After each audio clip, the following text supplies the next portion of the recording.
Bonjour, dans cette vidéo, je vais vous montrer comment utiliser la fonction reconform qui permet de conformer des pistes audio sur différentes versions de l'image. Ceci est très pratique en musique de film notamment, sur des montages son ou des montages musique assez complexes qui peuvent être effectués sur plusieurs pistes et permettra de recaler directement les éléments audio par rapport à un nouveau montage image. Cette opération faite à la main peut prendre plusieurs jours et vous allez voir qu'une fois que nous aurons paramétré la fenêtre reconform, cela prend quelques secondes avec Nuendo. Tout d'abord, j'ai calé mes deux versions d'image, ici l'ancienne version d'image avec un montage audio qui lui correspond. Je l'ai bien calé au début de ma session, donc ici à 9h59 minutes 50 secondes et 0 image. J'ai calé ma nouvelle image au même point de début et la même version du montage audio sur cette image-là, qui donc ne lui correspond pas, mais va être modifiée par la fonction reconform. Une fois que nous avons effectué ça, on peut rapidement vérifier. Ici, nous visualisons, car Nuendo permet d'avoir plusieurs pistes vidéo simultanément dans la même session, que l'image qui apparaît à ce timecode-ci sur l'ancienne vidéo est différente de la nouvelle. Si je démute ici, je vois la nouvelle version et ce n'est pas la même image alors que le timecode est bien le même. On peut en déduire que la musique qui va démarrer au même moment ne correspondra pas à la scène pour laquelle elle a été prévue.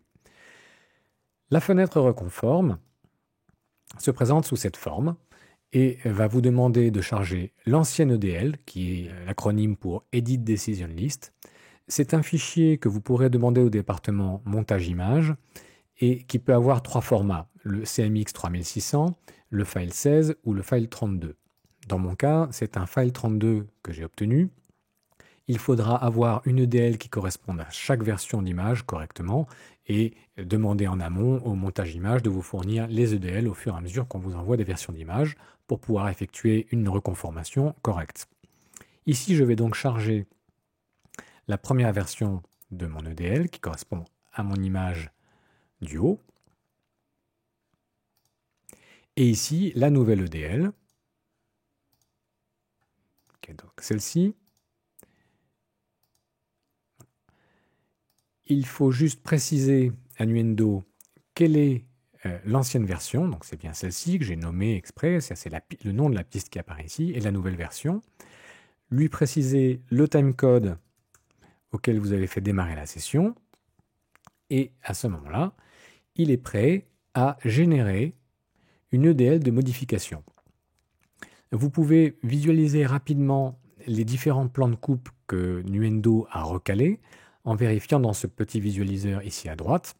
Vous avez le point d'entrée et le point de sortie de l'image et vous pouvez vérifier sur toute la liste des modifications qui ont été effectuées, voilà, éléments réparés, si le point d'entrée et de sortie correspond bien sur la nouvelle image et l'ancienne image.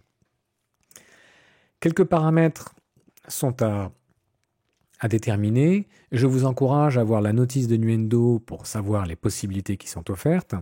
Ici, j'ai déjà préparé cette fenêtre-là, donc je vous encourage à nouveau à regarder ce qu'il est possible. Notamment, Nuendo peut créer un certain nombre de marqueurs, restreindre la plage de reconformation si vous avez plusieurs films sur la même session ou si vous voulez reconformer uniquement une partie de votre montage audio, c'est possible avec les différentes fonctions proposées ici. Voilà, une des choses importantes, c'est de bien sélectionner à quoi vous appliquez reconform, soit aux pistes sélectionnées, soit à toutes les pistes. Dans mon cas, c'est les pistes sélectionnées qui m'intéressent, et ceci simplement pour qu'on puisse avoir la comparaison entre l'ancienne et la nouvelle version du montage audio. Donc je sélectionne cette piste, et je vais pouvoir lancer reconform. Et vous allez voir le découpage qui va s'effectuer automatiquement ici. Et voilà, la reconformation a été effectuée.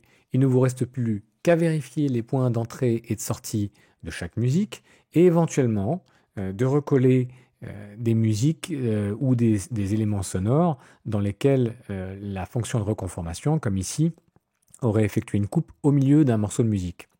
À ce moment-là, il vous suffit de trimer ici et d'aller au bout de la musique.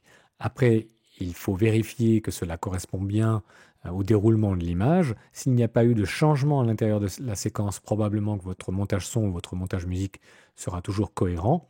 Mais il peut y avoir après des modifications à faire dans la musique, mais là c'est un autre travail. Une façon de rapidement vérifier que la reconformation globale semble correcte, c'est de vérifier par exemple le démarrage du générique début de l'ancienne version. Donc ici nous allons voir le démarrage du générique.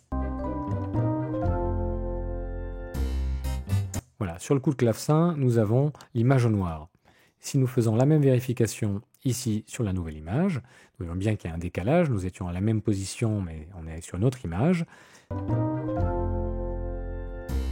Et voilà, là il a correctement calé le générique début.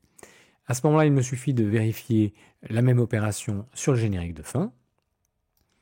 Et si Nuendo a bien fait son travail, nous devrions observer le même démarrage de la musique, ici sur l'ancienne version. Je démute les pistes pour voir la bonne image. Voilà.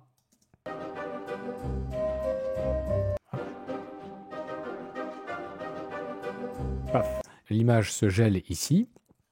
Si je fais la même vérification avec la nouvelle image, vous voyez ici que Nuendo a coupé, parce qu'ici il doit y avoir un changement de plan, donc il a coupé les musiques ici, il me suffit de la faire trimer. Si je repars au même endroit, je suis à un autre moment du film, mais si je me cale sur la fin, le générique de fin, le démarrage de la musique correspond bien au moment où l'image se frise. Une fois cette rapide vérification du générique début, générique fin effectuée, il vous suffit de vérifier ce que Nuendo a découpé ou replacé ici pour faire un montage cohérent, ce qui est beaucoup plus rapide que de devoir recaler à la main. Voilà, j'espère que ce rapide survol de la fonction reconforme vous donnera envie de l'explorer par vous-même. Allez voir la notice qui est très bien expliquée, mais j'espère que cette approche visuelle vous aura permis d'avoir envie d'explorer cette fonction qui me semble incroyablement pratique pour les métiers notamment liés à l'image. Voilà, n'hésitez pas à laisser vos commentaires et je vous remercie.